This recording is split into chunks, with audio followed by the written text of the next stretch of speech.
সকল মাননীয় সদস্যদের অধিকার রক্ষার কারণে আমি একটি প্রশ্ন করতে চেয়েছিলাম, তা করিনি।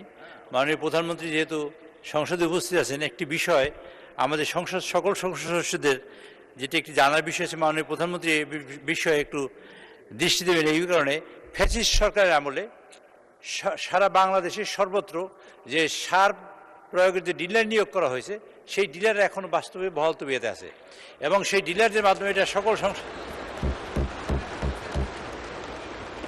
মাননীয় ফ্যাসিস্ট আমলে যে ডিলার নিয়োগ করা হয়েছে, এইটা মাননীয় প্রধানমন্ত্রী এই বিষয়ে হয়তো নিশ্চয়ই খেয়াল করেছেন ইতিমধ্যে। কাজে এই ব্যাপারে আমরা চাই যে এখন ডিলার যারা বিগত দিনে ছিলেন তারা অনেকে সার উত্তোলন করেন না এবং আর্টিফিশিয়াল ক্রাইসিস তৈরি করার চেষ্টা করছেন। কাজে এটা কোনো বিধিতে নাই। এটা প্রশ্ন মাননীয় প্রধানমন্ত্রীর কাছে ওই সময় করি নাই, না প্রশ্নোত্তর পর্বে করি নাই।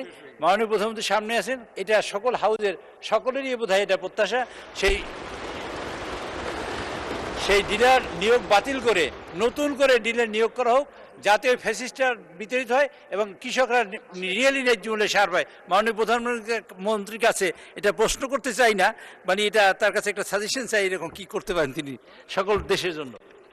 মাননীয় চিফ হুইপ, প্রশ্ন মাননীয় প্রধানমন্ত্রীর উত্তর দানের পর্ব শেষ, সুতরাং এখন আর এটার কোনো সুযোগ নাই।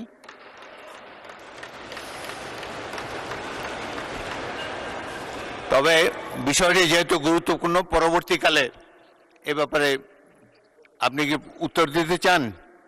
তবে এটা আজকের এর মধ্যে আসবে না, প্রশ্নোত্তরের মধ্যে আসবে না। তবুও সংসদ নেতা হিসাবে আপনি একটা বক্তব্য রাখতে পারেন।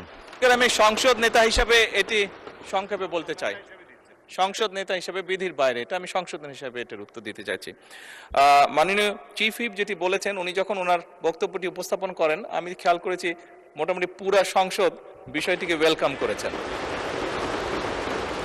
এই ব্যাপারে যদি পুরা সংসদের সম্মতি থাকে, নিশ্চয়ই সরকার দ্রুত এই ব্যবস্থা গ্রহণ করবে। ধন্যবাদ মাননীয় স্পিকার।